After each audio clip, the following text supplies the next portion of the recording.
Hey everybody, welcome to It's Not Scary, It's Just Music. I'm SJ, or if you're looking for my playlists on Spotify, SJP. Hey, welcome to 1979. It's the first year of the project. How exciting is this? This is officially episode 1. Here's the thing about 1979, which is so exciting for me. Being the first year of the project, I had no frame of reference or context about what I was about to listen to in 1979, right? Like, I'm sure that there's sounds that I was experiencing, and I'm thinking, man, this must be the first year this ever happened. No, I had to actually do a little bit of intuitive thinking to figure out what was going on in this moment, right? It's like being dropped in the middle of a book and having no idea who any of these characters are, what they're doing, why they're doing them, and I have to reason it all out for myself. So that was a particularly fun moment for me doing the first year of this project because I didn't know if everything that I was keeping was great. I had no idea if what I was keeping was passé. I have no idea. So we're going to figure that out together. As we go along, obviously, I'm going to start to smarten up a little bit. But for right now, I'm like born yesterday. How exciting is that? I had mentioned in episode 0 that I was going to mention why I started with 79, and I'll tell you why. So the first time I did it, I decided I was going to start with 1980 because the original question that I had was how did we get from my layperson's understanding of 80s pop rock music like hair metal or, new wave, how did we get from there to Nirvana, basically? Like, how did that happen? Because I had no idea. So I said, you know what, I'm going to start with the 80s and we'll go forward from there.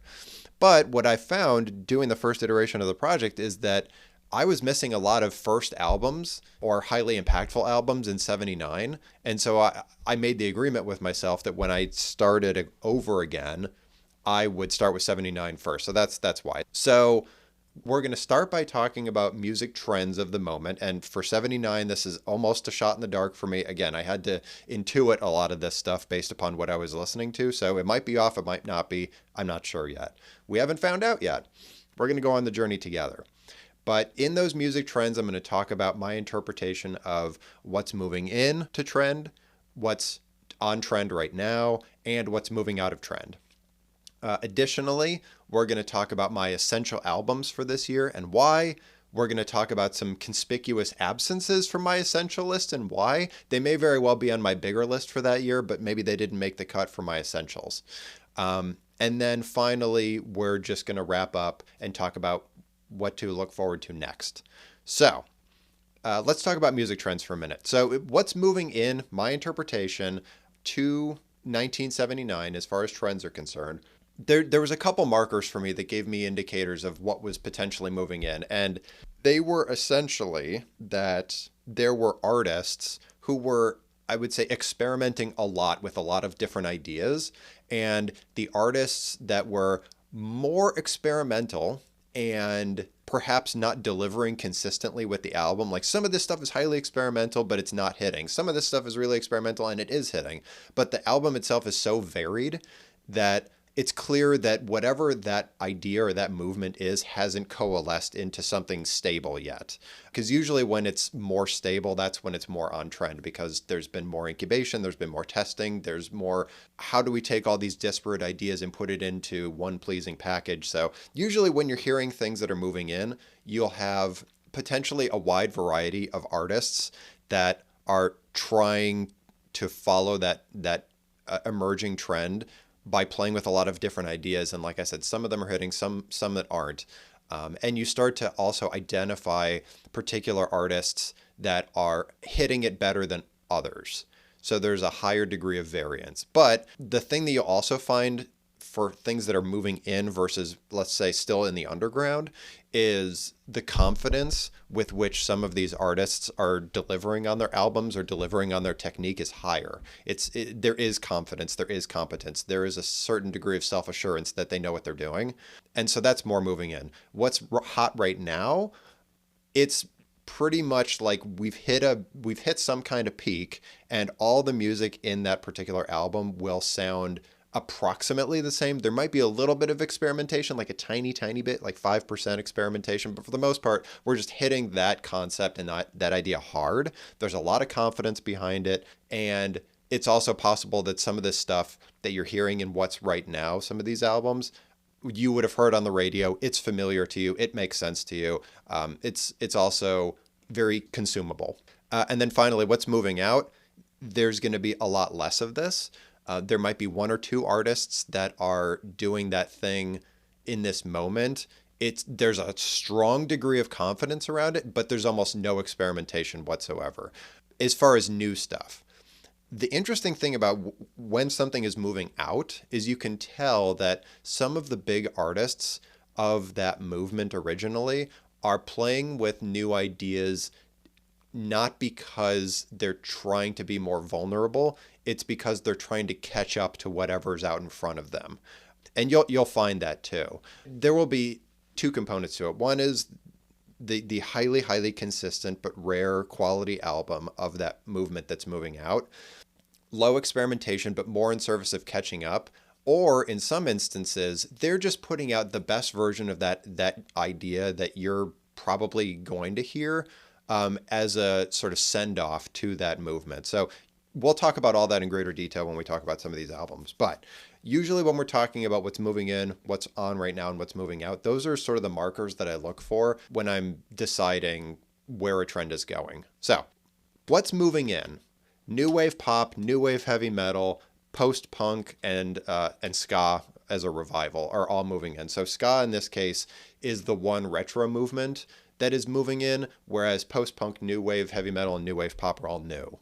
So those are all the things that are moving in right now, and we'll talk about kind of how that's coming to be and where all these albums fall in that moving in trend.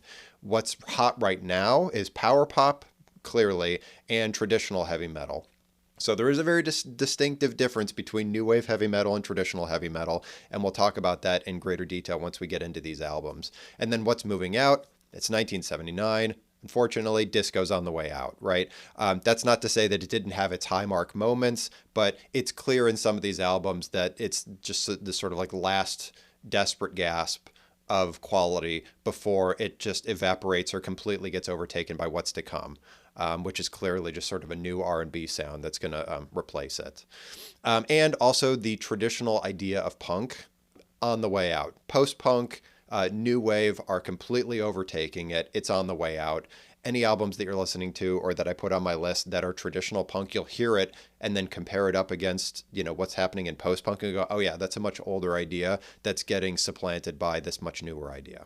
So, my essential albums for the year and why. These are going to be in alphabetical order by artist. They are not in order of quality or in order of how much I like them, because truthfully, it was a really challenging ordeal to pick out 15 to 20 albums from my greater list that would be my essential albums. I do not look forward to doing this when I've kept many more of them. I think once we get into the 90s, it's going to be a tough effort for me. But in addition to that, I'll give you a little bit of justification why. And then, as I said in episode 0, I'll give you a sense of how challenging the music is to listen to for a person that is just finding their comfort with different genres of music. So just to give you a little bit of a warning as we go through each one. So first of all, Adam and the Ants, Dirk Wears White Socks.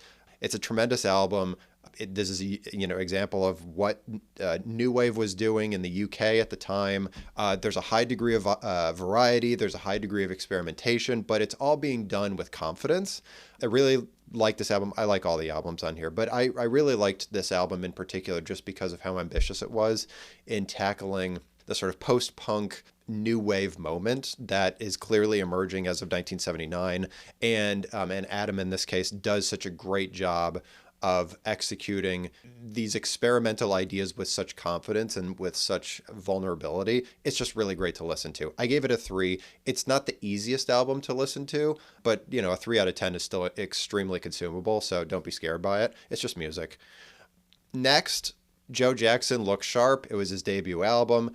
Again, new wave. There's a little bit of post-punk there. There's a little bit of traditional punk in there. There's a little bit of power pop. There's a little bit of new wave. Like, he kind of goes all over the place and tries to merge all these disparate ideas into one album. I really enjoyed this a lot. He did come out with another album in 1979, which I put on my bigger list, but not on the essential list. In my opinion, this one was just tighter. It was more consistent, more confident. I'm giving it a 2. It's even easier to listen to. Give it a listen.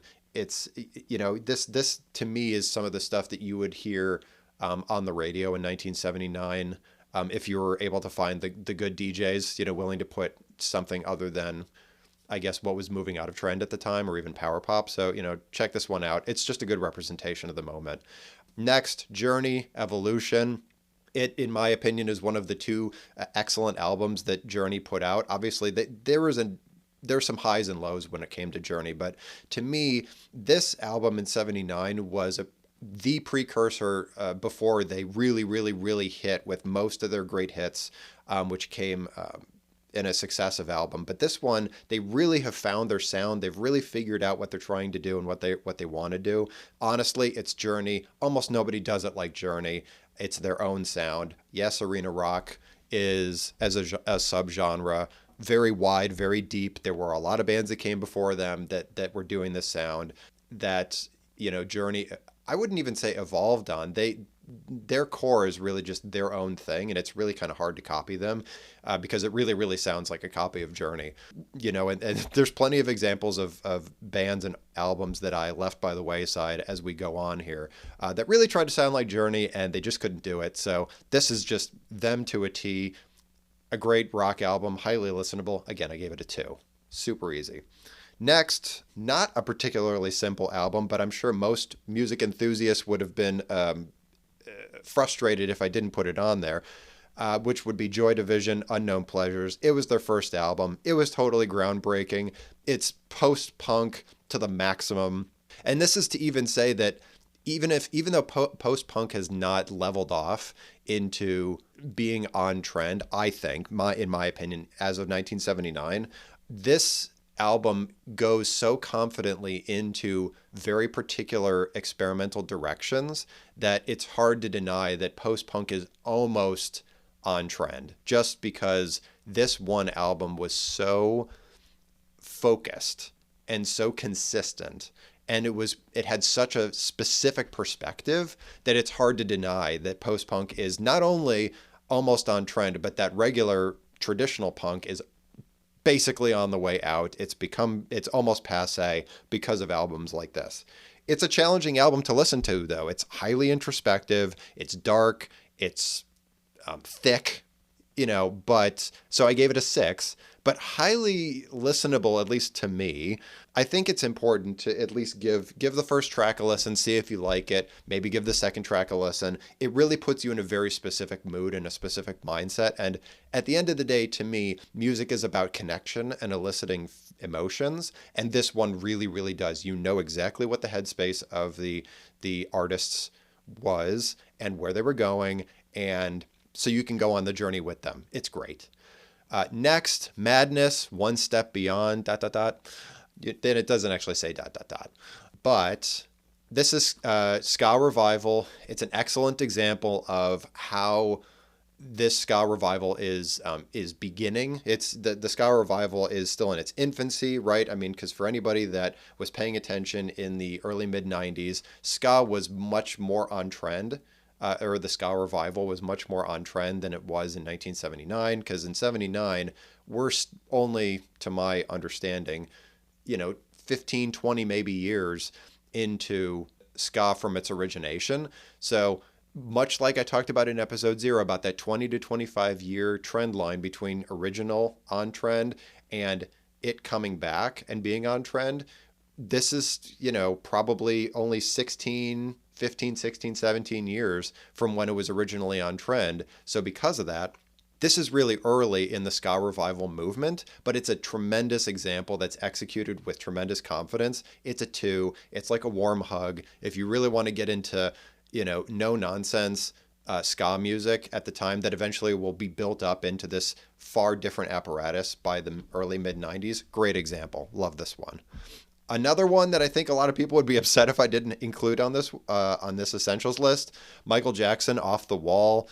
It's modern R&B. Honestly, it's probably a disco killer in its own right, just because him and Quincy Jones are just absorbing so much of the great essentials of what disco was during its peak, and evolving it into a newer concept of R&B. It's highly consumable. I gave it a 1. There's not enough superlatives to talk about how excellent this album is. But having said that, this album is very tight. It's very clean. It's very well produced. I mean, again, Quincy Jones, we're not messing around here. Next on the list is Nick Lowe, Labor of Lust.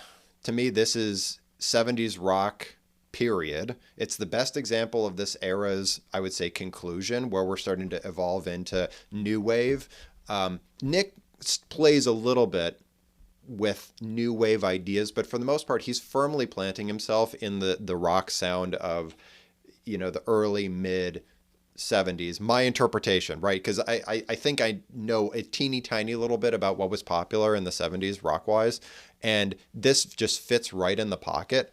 But it's a highly consistent, highly consumable album. Oftentimes, as I said earlier, what you'll find when certain sounds or certain ideas are starting to fall off trend is you'll have one or two great albums or artists that will come out with music that is like a send-off to that era. And it could be for a couple different reasons. One is they're trying to squeeze the last bit of juice out of the idea before it is no longer, before audiences are no longer interested in consuming it. Or they are really just, like I said, sending it on a fond farewell and just casting it out to sea and just letting it be what it is.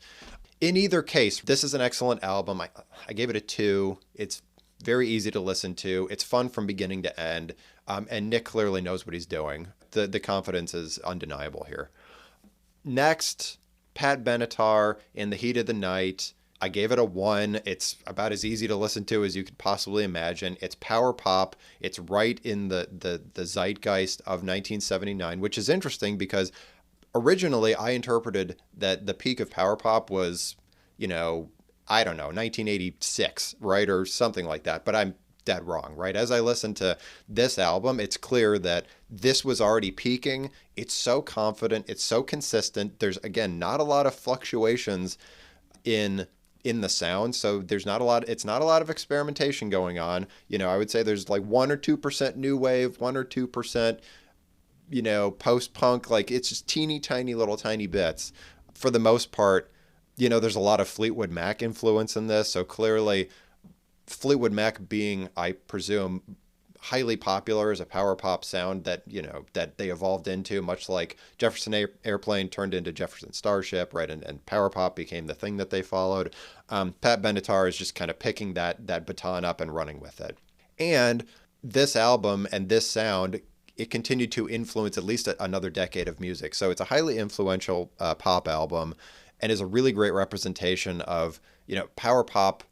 Theoretically, I mean, I have no frame of reference, hitting its peak in this year. It's a 1. It's super listenable. Next, Prince by Prince.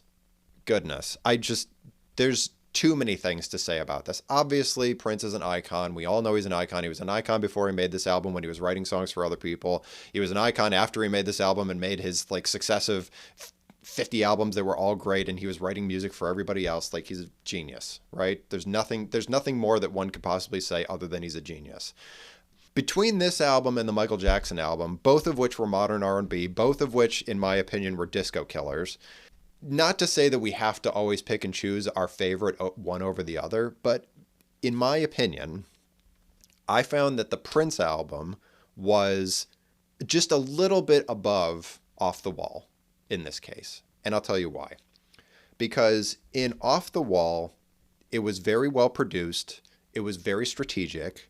It was cherry picking certain ideas from disco and mobilizing them in order to give Michael Jackson an even stronger solo platform than he'd had in the past, right? Because prior to this and around this time, he was still with the Jacksons, not the Jackson 5, but the Jacksons. They were playing with a couple different little ideas here and there that he was mobilizing into his eventual solo career. And we all know, obviously, with Thriller and Bad and, Dangerous and all that stuff, he clearly continues to evolve way out of where he's at with Off the Wall. But Prince, I find that he was already going to a deeply vulnerable, highly experimentational place with this album. I think that his callbacks to disco were a little bit more tongue in cheek than Michael Jackson's, which I think were more trying to accumulate disco fans into the Michael Jackson camp versus Prince, who was just sort of referencing disco in a silly way to say, yeah, we're enjoying disco, but I'm going to try and take us somewhere much more interesting, so much more innovative and aggressive. His guitar work is a lot more innovative. It also sounds like he recorded this all in his bedroom by himself, which I think speaks to his rawness and why people love him so much. He was using keyboards and electronic music much more so than I think Michael Jackson was in this case. To me, this album encompasses and encapsulates so many of the great things about easy listening rock, pop music at the time, R&B that I think was trying to find its footing post disco. Like, there's just so much to love here. I can't possibly talk enough about how you need to listen to this album just because of how great it is, especially for 1979, where I think there was a lot of stabbing in the dark still about what are we going to do post disco to evolve people's interests. Next, Scorpions, Love Drive. This is heavy metal. I would even say it's traditional heavy metal on the way to new wave heavy metal. I think it's very clearly an example of what's to come. Again, not reading ahead very much. I know that hair metal exists in the mid to late 80s. I don't know anybody that doesn't know that listened to music at the time. So it's clear that this idea is taking ideas that came likely just before it. It sounds like Kiss. It sounds like those other arena rock acts that arrived the Scorpions to this moment, and it's just a really great orientation for you as you're starting to walk into the 80s metal moment. It's just a really great example. So I gave it a 1. Super easy, very listenable. If you were alive in the 80s, some of this stuff either was on the radio or stuff that sounded exactly like it was on the radio, right? Like it's all very to a T. It's a very, very excellent example of what's to come. Next is Sparks, Number One in Heaven. I don't know if anybody that's a listener here knew that there was a documentary about Sparks not too long ago, but the reason that they made one is that Sparks, by one way or another, was highly influential in new wave music and follow-on, genres for decades. And the reason for that, which is why this album is so great, is that it's highly, highly experimentational. It is still new wave, firmly new wave. Nobody would deny that. There's the electronic component to it. It sounds, you've got the sort of like disembodied voices over the kind of off-kilter, nervous energy music. Like, it's definitely new wave, like, not to be denied. But in this case, and I'll juxtapose this to the next album that I'm going to talk about here, is that to me there was no ceiling, there was no floor for what they were willing to experiment with. Where other artists who are experimenting with ideas would say, yeah, we're going to reference these ideas, we're going to do this and that.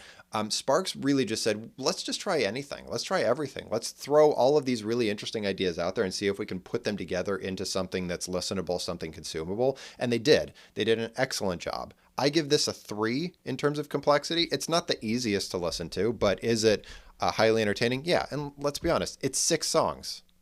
Just give it a listen. It's really fun. It's really enjoyable. And also, if you do know anything about new wave, you'll listen to this and go, wow, they were doing that in 79. This sounds like everything that came in 82, 83, 84, 85, 86. It's been around. So it's highly influential. There's nothing more to say about it.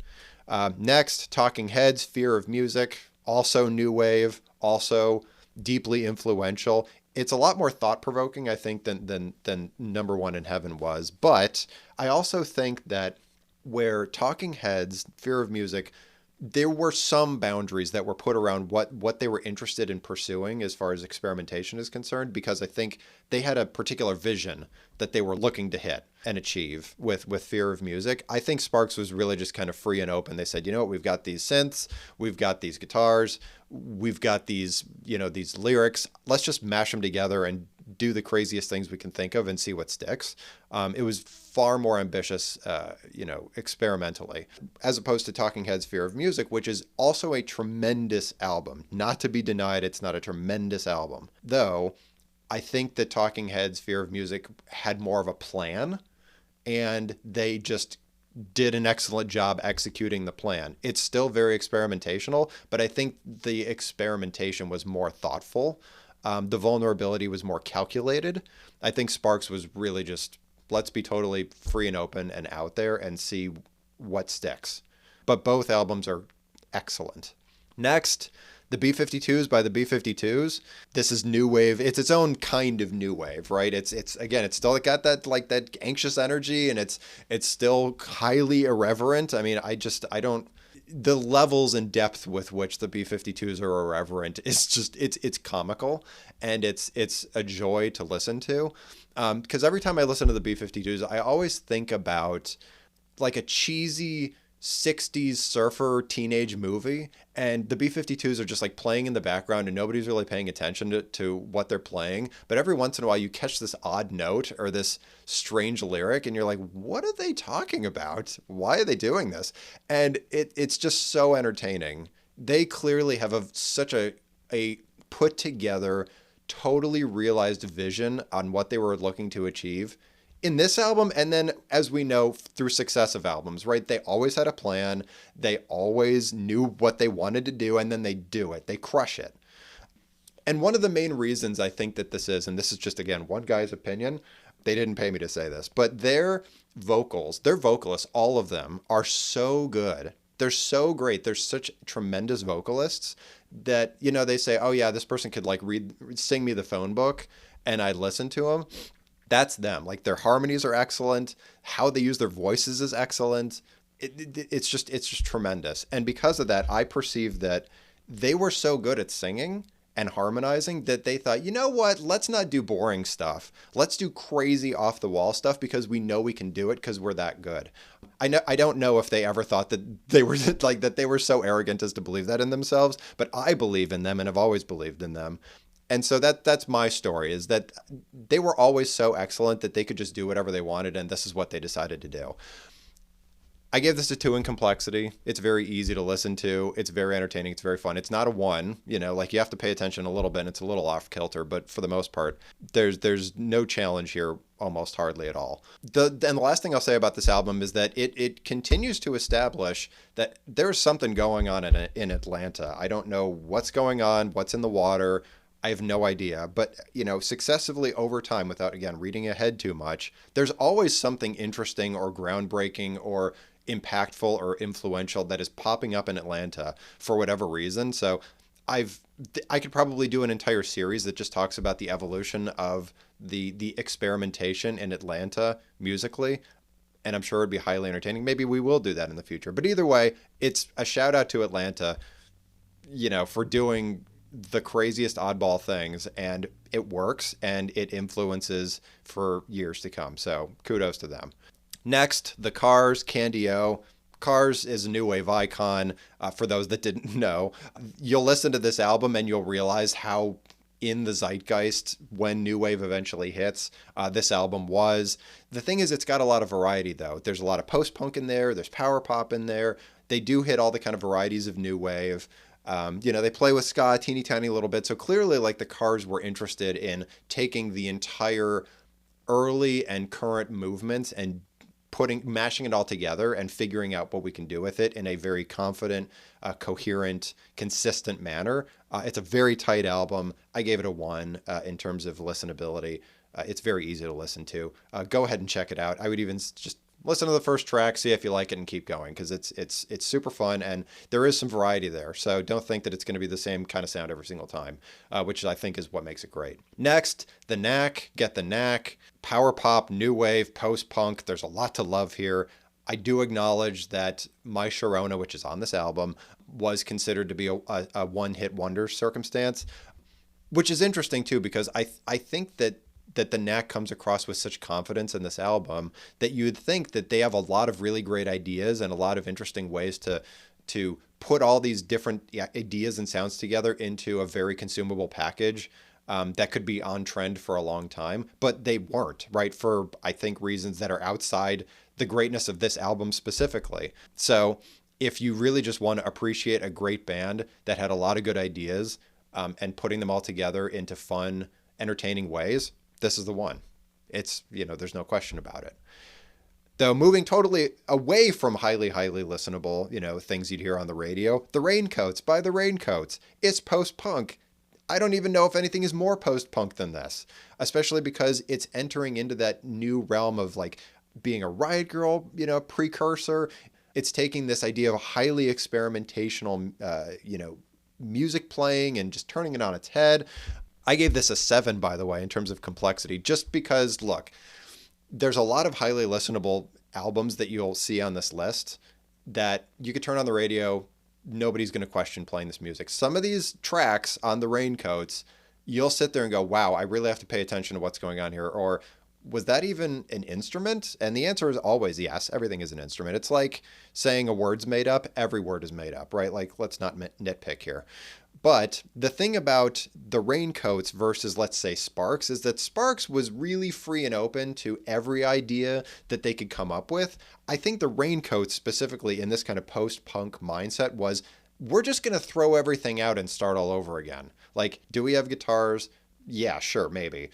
Do we have lyrics? Yeah, this is technically considered music. But the baby, the bathwater, everything got thrown out here.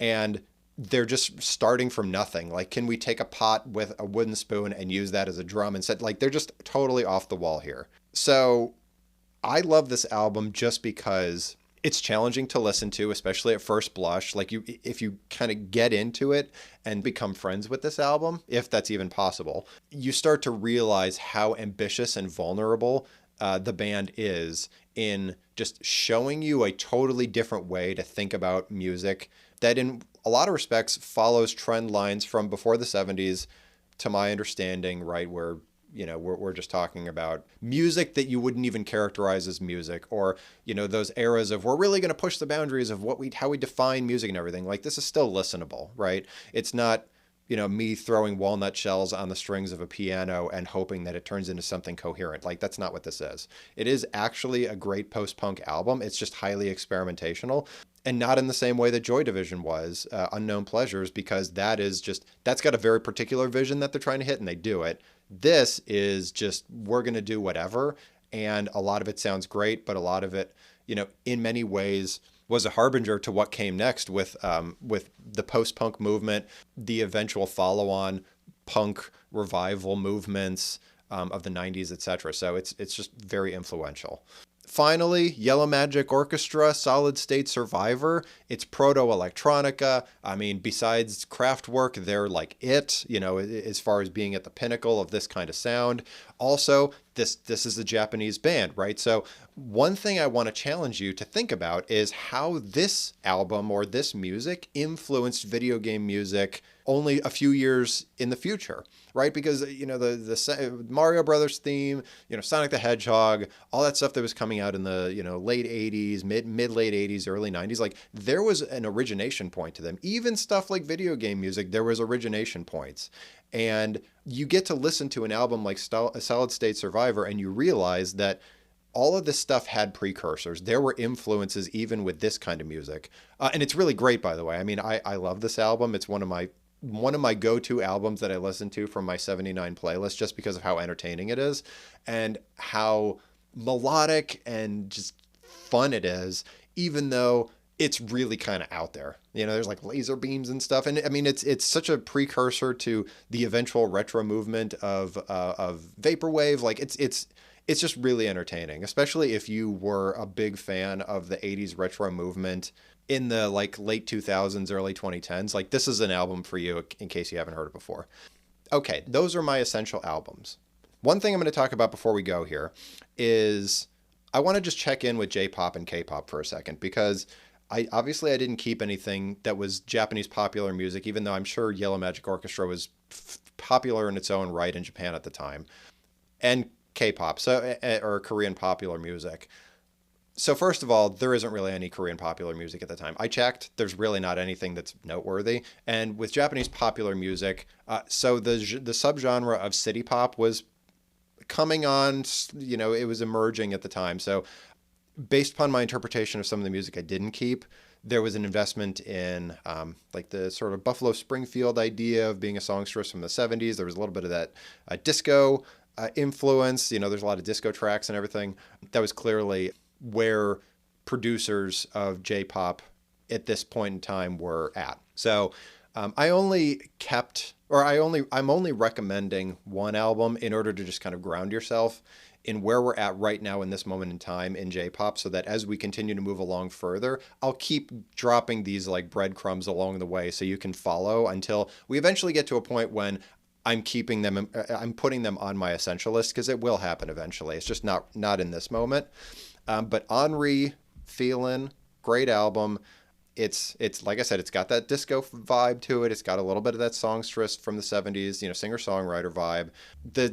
If you listen to this compared up to Pat Benatar, it sounds kind of dated by comparison, but it's a noticeably high quality, right? Like, Henri is a great singer, and I get that there's artists out there, Seiko Matsuda, like Yuma Matatoya, like, I get it. They are tremendous artists that have stood the test of time and in many respects have gotten all the accolades under the sun, for being the proverbial queens of J-pop at the time. But Henri, I think this might be her first or second album. Her first might have been 78, I think. But she was a young gun, young up-and-comer, and she, I think, in my opinion, was evolving the genre into what it would become over the next several years. So if you wanted just a good place moment in time, this is a good album to just orient yourself. Okay. Now I'm going to talk about some conspicuous absences from my essential list and why. So all of these albums are in my bigger list. They just didn't make it into the essential list for this year. First of all, Elvis Costello, Armed Forces. Honestly, this and Joe Jackson really kind of coming up against one another, because to me they were very much in that same vein of post-punk, new wave merging. This one, it just wasn't ambitious enough for me. Like, I get that it's really great quality. There just wasn't enough of a push for experimentation and vulnerability for this album compared to others. And so because of that, it didn't make it to the essentials list for me. But if you do want to check it out, it's one of the great ones from 79. So feel free to just enjoy it in your own capacity. Next, Tom Petty and the Heartbreakers, Damn the Torpedoes. Look, I'm probably going to get burned for this, but it sounded too much like Bruce Springsteen to me. It just did. Like, I will certainly enjoy and listen to this album in my own capacity when I do, but it just wasn't enough of a distinctive enough sound. Like, it sounded like Bruce Springsteen. There was a little bit of like a punk, like a 5% punk thing to it, but it just sounded like Springsteen. And so because of that, I'm like, yeah, I get it. Tom Petty and the Heartbreakers, so amazing, so influential, so impactful, so amazing. It just wasn't different enough for me. There wasn't enough boundary pushing for me. The Cure, Three Imaginary Boys, it was great. I just don't think it was cooked enough yet. Like, their idea of what they wanted to do and what they wanted to be, there was still a little bit too much of experimenting that wasn't hitting. And there was some that was hitting. It's just there wasn't enough of it that was hitting. It still seems like they need time in order to turn into the thing that they clearly have enough ideas to turn into, but not now. It's a great precursor if you want to hear what they were toying around with before they became what everybody understands the Cure to be in the future. But for me, it wasn't enough. Cheap Trick, Dream Police, there were a lot of good qualities to it. There was obviously a lot of hits on it, but there was a lot of by the numbers music in this album for me, or some misses where I was like, why is this track even on here?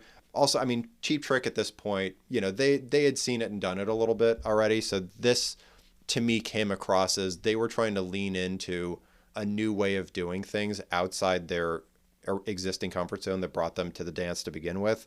And there wasn't enough of that experimentational, ambitious, vulnerable heart to it that I think some of these other albums really pushed. So because of that, it wasn't on my essentials list, but I acknowledge that it's a great album. And then XTC, Drums and Wires, it's a really, really good album. I'm not going to deny it's a really, really good album. I just think that the punch that XTC brings to the table, I would say in later albums, it's not exactly there yet. I think they're still playing with a lot of fun ideas. I think they're reveling in these fun ideas that they've come up with, but I just don't think that they've yet entirely figured out how to mobilize those fun ideas into their whole concept.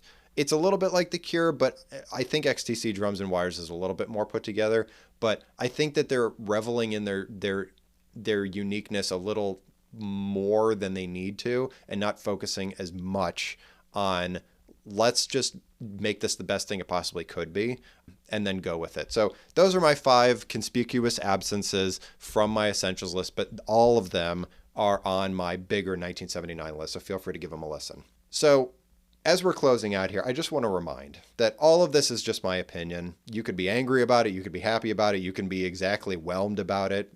It's totally up to you, right? It's also your interpretation of what I'm saying and everything that you're listening to. Because I could say, oh man, Michael Jackson's Off the Wall is great, but Prince is better. Like, and if you are totally offended by that and you say, oh, Off the Wall just blows Prince out of the water, I hate Prince or whatever, or you think the B-52s, you can't even listen to them, or that the Raincoats are just noise and you can't even stand it. All of that's great. I'm so glad that you have those, those passionate opinions. I mean, that means that you really care about this stuff, which is really good. I mean, that's the only point of all of this, is to connect and to get passionate about something that's, something that this creative pursuit. It's great. But having said that, I'm interested to hear from all of you listeners. What are you agreeing with? What did you disagree with? What do you think I missed? What did you learn, if anything? I'm excited to hear about all of it. But in the meantime, feel free to check out the Essential playlist with my 18 albums that were on my Essential list for 1979. Check out my bigger playlist for 1979 that has plenty more albums besides that. If you're interested, join us again. I'm interested to keep this relationship going. Let's see where it goes. Next is going to be 1980, which I don't think it's really a spoiler to say that things start to get exciting in 1980. 1979 was great, but clearly something happened in 1980, and I'm excited for us to enjoy it together. So subscribe if you like. Certainly tell your friends, tell your family, tell your enemies, tell your, whatever. And like I said, don't forget to send me your thoughts, be it, here on Spotify or on my Instagram or email, whatever you want to do. And hey, look, don't forget, it's not scary. It's just music, right?